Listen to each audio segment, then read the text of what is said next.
এই শিক্ষামন্ত্রী, আপনি যাদেরকে ফার্মের মুরগি বলছেন, এই ফার্মের মুরগিরা রাস্তায় এসেছে বলে আজকে শিক্ষামন্ত্রী হয়েছেন। এই ফার্মের মুরগিরা রাস্তায় নেমে এসছে বলেই শিলং থেকে এসে সংবিধান বিশেষজ্ঞ হয়েছে। এই ফার্মের মুরগিরা রাস্তায় এসেছে বলেই আজকে লন্ডন থেকে এসে বাংলাদেশের প্রধানমন্ত্রিত্ব করছে। এই শিক্ষার্থীরা যদি রাস্তায় নেমে দৃঢ় অবস্থান নেয়, আপনার পাটাতন যে শক্ত না, এই অর্ধবেলা আন্দোলনে সেটা বোঝা গিয়েছে। আমাদের একজন শিক্ষামন্ত্রী আমরা পেয়েছি, স্ট্যান্ডবাজিতে ওস্তাদ এবং টেন্ডারবাজিতে ওস্তাদ। ক্যামেরা স্ট্যান্ডবাজি, পিয়ার স্ট্যান্ড, মানে শিক্ষামন্ত্রী সব জায়গায় গিয়ে বলে নকল আর চলবে না। 2026-এর শিক্ষার্থীরা আপনাদেরকে দেখিয়ে দিচ্ছে এই স্ট্যান্ডবাজি আর বাংলাদেশে চলবে না। হাঁটু সমান পানিতে, বুক সমান পানিতে 2026 সালের এইচএসসি পরীক্ষার্থীদের আপনি ডুবিয়ে ডুবিয়ে আপনি পরীক্ষা দিতে বাধ্য করেছেন। এবং একটা পরীক্ষার প্রশ্ন আপনি প্রণয়ন করেছেন, আপনি পরীক্ষার প্রশ্নের মধ্যে 2টা সৃজনশীল আপনি ভুল দিয়ে রেখেছেন।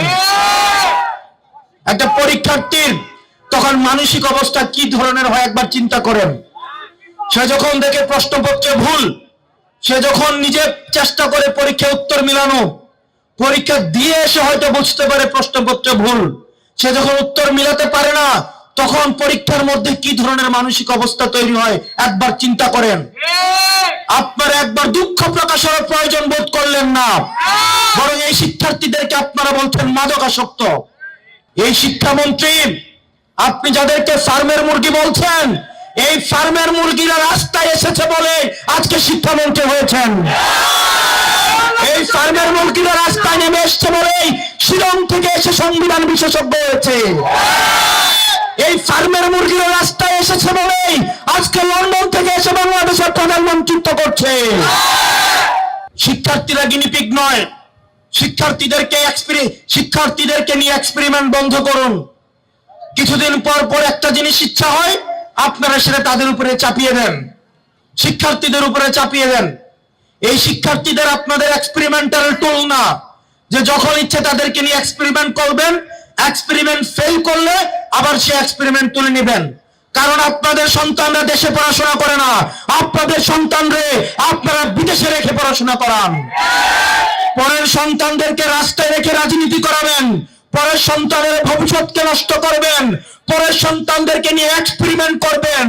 এই বাংলাদেশ নিয়ে এক্সপেরিমেন্ট আর আমরা আপনাদেরকে করতে দিব না। 2026 সালের এইচএসসি পরীক্ষার্থীদের প্রতি সংবেদনশীল আচরণ করার অনুরোধ করব। না হয় এই শিক্ষার্থীরা যদি রাস্তায় নেমে দৃঢ় অবস্থান নেয়, আপনার পাটাতন যে শক্ত না, এই অর্ধবেলা আন্দোলনে সেটা বোঝা গিয়েছে।